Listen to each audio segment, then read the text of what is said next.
असा रस्ता नाही दिला तर ते जगल काय मरल. तुमच्या थोड्याशा हेल्प करण्याने बरे तो अनओळखी आहे, त्याचा जीव वाचत असेल, तेवढंच पुण्य राहावं लागेल, तेवढंच पुण्य लागेल.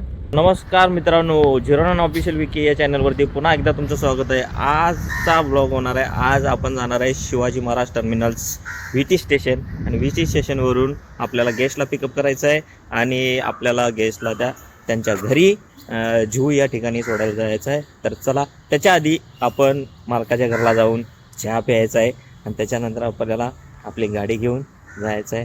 तर चला आपण वरती जाऊन चहा पिऊन घेऊ. आमची मंडळी, आमची टोळी दाखवतो तुम्हाला. ये हमारा शेर है पवन भाई, उधर अर्जुन है, हाँ ये गर्म पानी पीते हैं सुबह सुबह. उधर है महाराज हमारे, और शेर आ गया, शेर आ गया. ये है नीलू भाई, चाय पिलाना यार, गरीब को चाय पिलाना. हाँ की हम मालूम है तेरे बाप को मत सिखा. ला चल चाय द्या भाई. लाइट वाइट नहीं, अंधेरा अंधेरा छाया है. क्या है? हाँ अंधेरा छाया है सब. पवन किधर से कौन सा बटन बोल? पहला ये वाला, ये वाला. हाँ अब मजा आ रहा है ना ब्लॉग बनाने के लिए. भाई ये ब्लॉगर है धीरज ब्लॉगर, इसके चैनल को भी लाइक करना, शेयर करना, सब्सक्राइब करना और बेल आइकन प्रेस करना. मेरा भी प्रेस करना. दो बार सब्सक्राइब करने बोल कर दूंगा. हाँ. भाई लोग, मेरे भाई को हाँ. सब्सक्राइब करो, हाँ. लाइक करो, हाँ. बेल आइकन दबाओ, बेल आइकन प्रेस करो. हाँ. बेल आइकन दबाओ, हाँ. भाई को फॉलो करो. हाँ. तो हम लोग अभी जा रहे हैं भाई शिवाजी महाराज टर्मिनल्स गेस्ट को पिकअप करने के लिए, और उनको छोड़ना है जुहू. और उसके पहले सेठ के घर का चाय भी की देते हैं. ये मम्मी जी हमारे आ गए. मम्मी जी के लिए अलग ड्राइवर नीचे खड़ा है. मम्मी जी अभी जा रहे हैं मंदिर.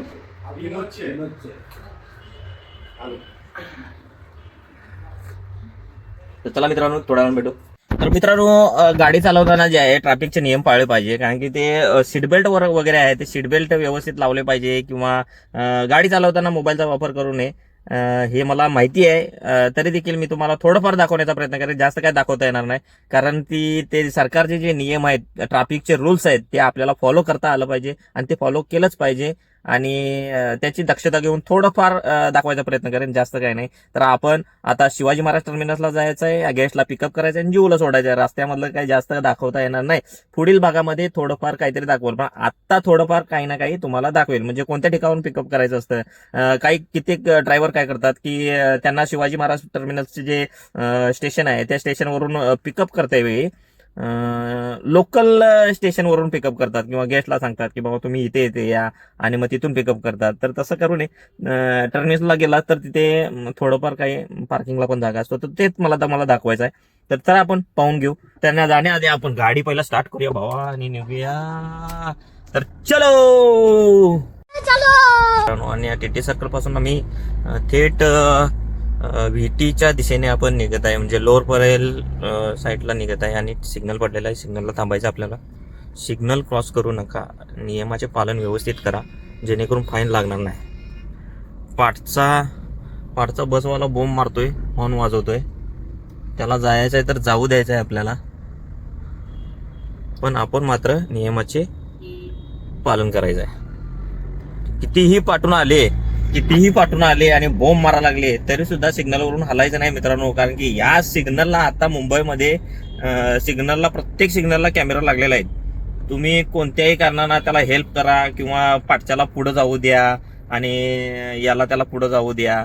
जोपर्यंत तुमचा सिग्नल पडत नाही, तुम्हाला क्रॉस करून पुढे जायचं नाही. पटकन तुम्हाला 500 ते 2000 रुपयाची फाईन 100% लागणार आहे. तर सिग्नल फॉलो करा, सिग्नल क्रॉस करून तोडू नका.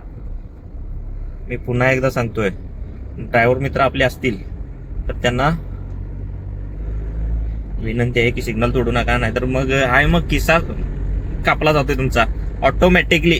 ते तुम्हाला कधी ना कधी भरायचंच आहे, ती फाईन तुम्हाला भरायचीच आहे. नाही भरलात तर नेक्स्ट फाईन तुम्हाला जर लागली तर ती डबल न लागते. त्यामुळं सिग्नलचे आणि ट्रॅफिकचे रूल्स पाळा.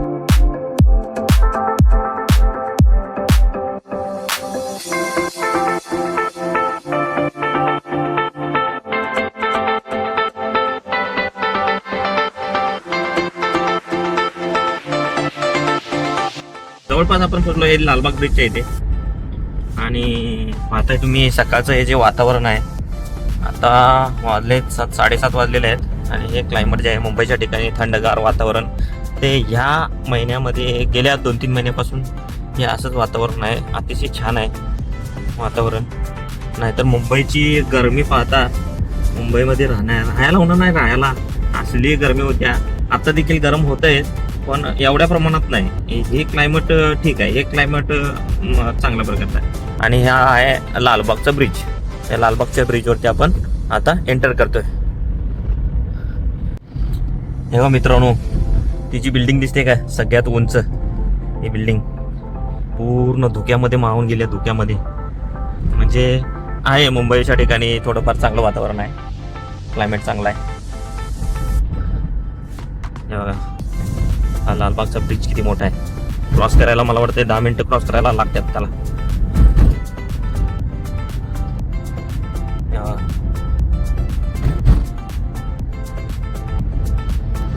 आपल्याला अजून वेळ आहे, त्याच्यामुळे आपण निवांत जाऊ शकतो. आपल्याला पोहोचायचं 8 वाजता. 7:37 झाले, आरामात आपण पोहोचू शकतो. 10 मिनिटात पोहोचू शकतो टायमाच्या आधी. आपण बायकाळ्याचा ब्रिज उतरलेलो आहे. आणि तो बायकाळ्याचा ब्रिज उतरल्यानंतर तुम्हाला नेक्स्ट ब्रिज लागतो, हा जे ब्रिज लागतो. जे ब्रिज, या ब्रिजचं नाव आहे जे ब्रिज. तर ह्या ब्रिजवरती शक्यतो स्पीड लिमिट आहे.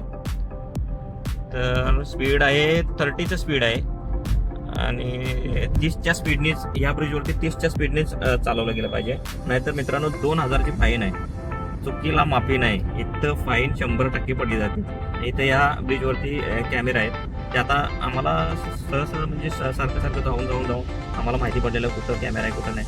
पण नवीन जे येणार आहेत त्यांना माहिती नसतं की या ब्रिजवरती किती स्पीडने चालवलं जाते. ते रेग्युलर ब्रिजवरती जसं चालवतात तसं चालवतात. आणि माहिती देखील असून आम्हाला तरीसुद्धा आम्ही 30च्या स्पीडनीच चालवतो. बाकीचे तुमच्या आजूबाजूचे किती स्पीडने जाऊ द्या, काही जाऊ द्या, तर त्यांच्या नादाला लागून तुम्ही पण स्पीडने जाऊ नका. कारण की तुम्हाला मग कमीत कमी 2000ची तर फाईन इथं पडलीच जाते. तर इथून स्टार्ट आहे बघा. हा कॅमेरा जो आहे इथं वरती कॅमेरा आहे. आता सगळ्या गाड्या स्लो होतील बघा. सगळ्या गाड्या 30च्या स्पीडने चालतील. ज्यांना जायचं आहे त्यांना जाऊ द्यायचं आहे आरामात, काही फरक नाही पडत. तुम्ही मात्र 30च्या स्पीडने चालवा, नाहीतर इथं चुकीला माफी केलं जात नाही. बात तो सही है.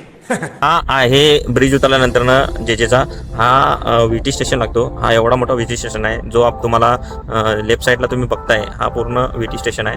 पूर्ण त्या सिग्नलपर्यंत, ते समोरचा जो सिग्नल आहे त्या सिग्नलपर्यंत VT स्टेशन आहे. तर आपल्याला ही जी साईट आहे ही लोकलची साईट आहे. गावावरून येणाऱ्या ज्या ट्रेन आहेत ते त्या साईडला लागतात. इथं लोकल ट्रेन थांबतात त्या साईडला, म्हणजे याच्या विरुद्ध साईडला. तर आपल्याला तिकडे जायचं आहे टर्मिनलला. आणि चला आपण तिथे सिग्नल आहे, हा सिग्नल क्रॉस केल्यानंतर आपण पुढचा जो सिग्नल आहे तिथून आपल्याला लेफ्ट घ्यायचा आहे. इथूनच सांगतोय कारण की तिथं गेल्यावरती पोलीस असल्यामुळे ते माझ्या हातामध्ये मोबाईल असल्यामुळे ते आपल्याला फाईन लागू शकते. त्याच्यामुळे मी इथूनच सांगतोय तुम्हाला. तर हा आहे VT स्टेशनचा मेन जो आहे तो हा आहे बघा. तर चला आपण डायरेक्ट तिथेच भेटू टर्मिनलला. आपण पोहोचलेलो आहे VT स्टेशनला. हे तुम्ही पाहताय VT स्टेशनचा आतमधला भाग आहे. आणि हा पार्किंगला जो स्लॉट दिलेला आहे भरपूर आहे, हे पाहता तुम्ही. हे आहे VT स्टेशन. आणि या साईडून येतात, या लेफ्ट साईडून सगळे यात्री येतात. बघा आरक्षण केंद्र काय लिहिलेलं आहे, मध्य रेल. तर चला आपण पार्किंगला जागा शोधू. तर फायनली मित्रांनो गेस्टला आपण ड्रॉप केलेलं आहे त्यांच्या घरी जुहूला. आणि आपण आता रिटर्नमध्ये आहे. रिटर्न आपण जातोय दादरला. तर चला. तर समोर बघताय तुम्ही हे जे बॅरिकेड लावलेलं आहे आणि पाठीमागे बिल्डिंग दिसते, हे रोहित शेट्टीचं घर आहे मित्रांनो. इथं दिसते बघा शेट्टी टावर. ही पूर्ण टावर रोहित शेट्टीची आहे. तर चला आपण आता दादरला निघू.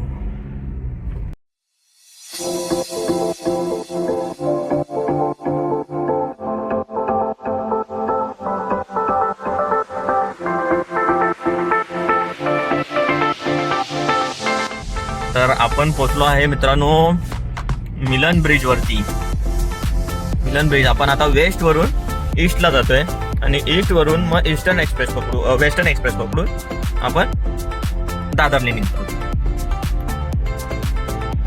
हा जो मिलन ब्रिज आहे SV रोड वरून जो आपण स्टार्ट केलाय, SV रोड वरून घेतलेला आहे मिलन ब्रिज,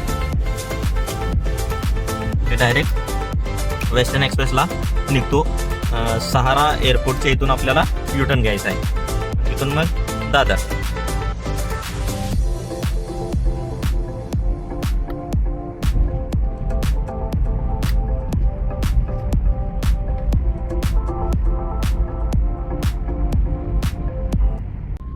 जी अनपड असते ती अशी ओला उबरवाली शाण्या टाळके नसतात, अजिबात रस्ता देत नाहीत.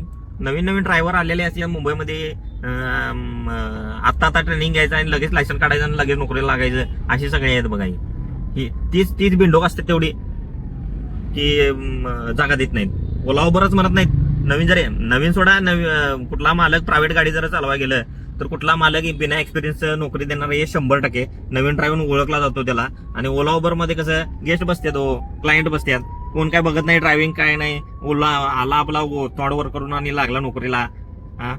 मालकाला काय पैशा छापण्याशी संबंध असतोय. हे बघा, हे ओला उबर वाला, हे बघा, ही दोघं जे आहेत ही जाऊन रस्ता देण्यात आल्यात. ही दोघं आता पाठीमागनं बोंबला लागले, अँब्युलन्स वाला तरी रस्ता देण्यात आल्यात. ही बिंडोक लावडायची असते ती. नाहीतर अँब्युलन्स आल्या बाबा त्यांना रस्ता द्याव आणि त्यांना जाऊ द्याव असं काही नाही. मी पण नुसता मीच जाणार पुढं. अरे ते पेशंट बसलंय, ते मरल नाहीतर काय, त्याची काय हालत आहे ना काय, हे काही लक्षात घेत नाहीत. आता बघा लेफ्ट साईडने या लागल्या, त्यामुळे आपण त्याला रस्ता देऊया. तर ड्रायव्हर मित्रांना हेच माझं सांगणं आहे की पाठीमागनं बाबा अँब्युलन्स येत असेल तर त्याला व्यवस्थित रस्ता द्यावा. समजा आपल्याच घरातलं कोणतरी असेल आणि समोरचं जर रस्ता देत नसेल आणि पेशंट एकदम सिरियस असेल तर आपण कसं करणार आहोत. तर त्याप्रमाणे म्हणजे आपलंच पेशंट आहे असं म्हणून समजा आणि त्याला रस्ता द्या, म्हणजे शक्यतो त्याचा थोडाफार जीव वाचल. राव मरा बिरायचं. ते बघा हे बी अँब्युलन्स चालले आणि त्याच्या पाठीमाग त्याच्या पुढं बरोबर ही ओला उबरची गाडी ही बघा, अजिबात रस्ता देणार नाही. तर याला बिंडोक म्हणावं तर काय म्हणावं. ते बघा ती तिकडं चाललंय आणि ते तिकडं चाललंय. गेलं. असा रस्ता नाही दिला तर ते जगल काय मरल. म्हणून भावानो असल्या ड्रायव्हरांचा लय राग येतोय मला. रस्ता द्या रे, काय होतंय, काय बिघडतंय मला सांगा.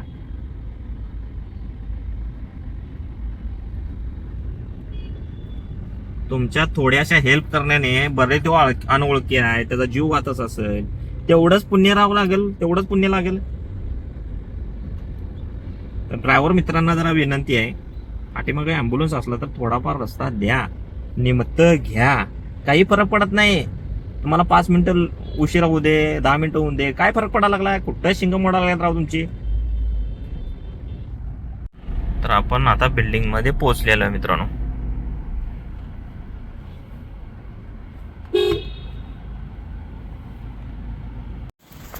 तर फायनल मित्रांनो मी पोहोचलेलो आहे आणि आजचा हा ब्लॉग कसा वाटला कमेंट बॉक्समध्ये नक्की सांगा.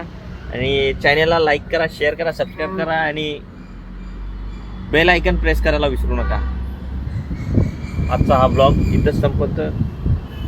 धन्यवाद.